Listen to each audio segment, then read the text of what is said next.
Hello, and welcome back to Connecting Philosophy, a YouTube channel dedicated to connecting philosophy to the real world.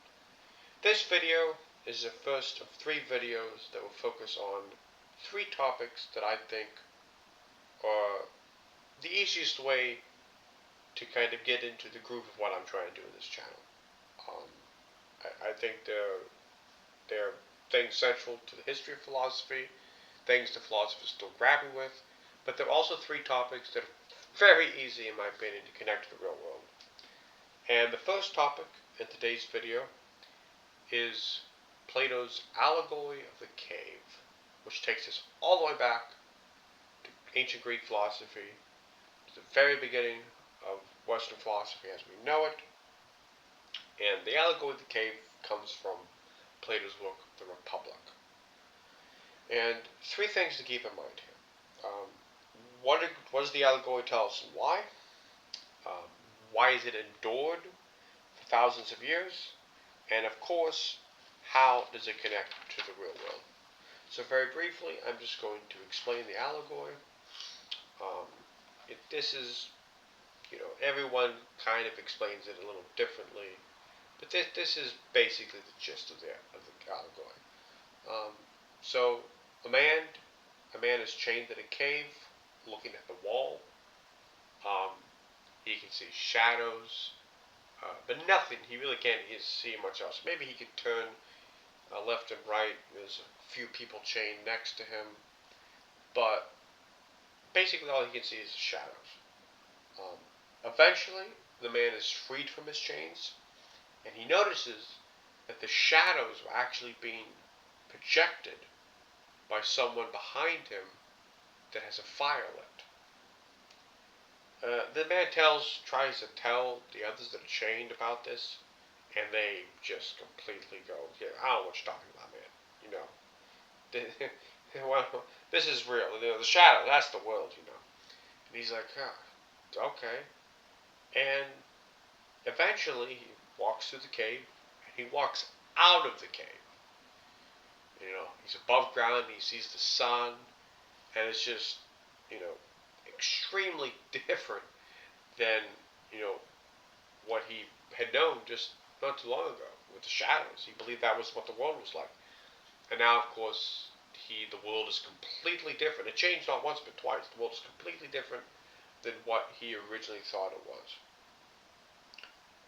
So, that's a brief description of the allegory. What's Plato's point? Plato's point is a simple one. The man chained in the cave believed he knew what the world was really like and what reality was. But he was wrong. The true reality was much different than he was originally perceiving. And, of course, Plato is kind of echoing that perhaps we are in a cave, only perceiving a limited reality, unaware of the true ultimate reality, or that we're always trying to kind of get to that true ultimate reality. And the allegory of the cave is part of a setup to Plato's the forms, the Platonic forms, which is something that we save for another video, but it's connected to his wider metaphysical view. So, why is it endured for thousands of years? Well, because we still have a sense we might be in the cave. And the questions that Plato brings up are not easily answered questions about reality, about knowledge. It keeps coming up again and again. And this is also how it connects to the real world. I mean, if you think about the world today, we are struggling right now with notions of reality, with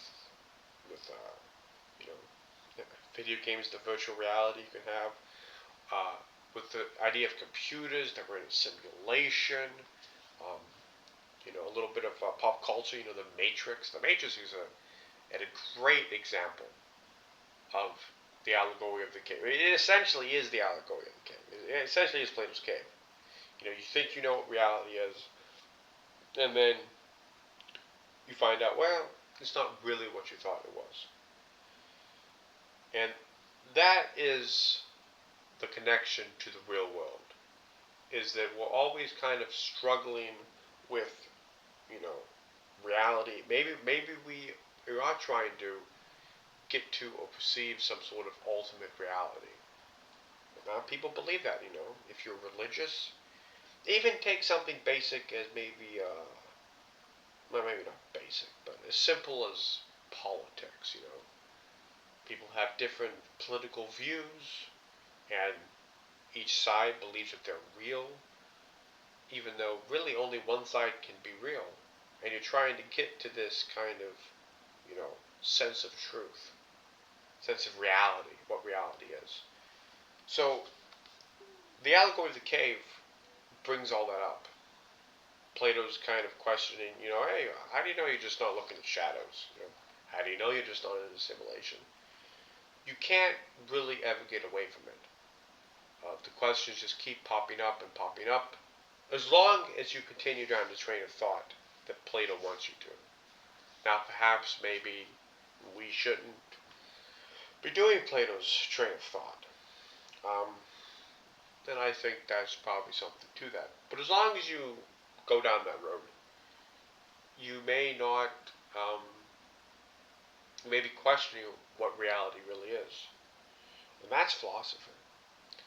And like I said, it connects to us, the real world, because we're always questioning what the world is like. And I mean, that's basically it. It's not grandiose, it's straightforward. But if you ever kind of go, well, I wonder if this is really real, or, you know, I wonder if there's, you know, something else out there. Also with, you know, stuff with quantum mechanics and other avenues in physics. There's always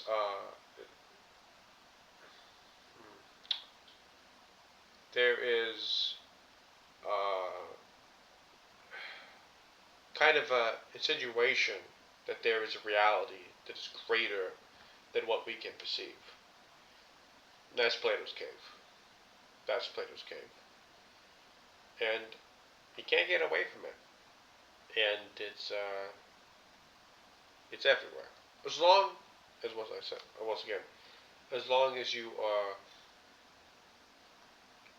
were trapped in his way of thinking. Um, but anyway, this has been Connecting Philosophy. I hope you enjoyed the video, and I hope to see you next time. Thank you.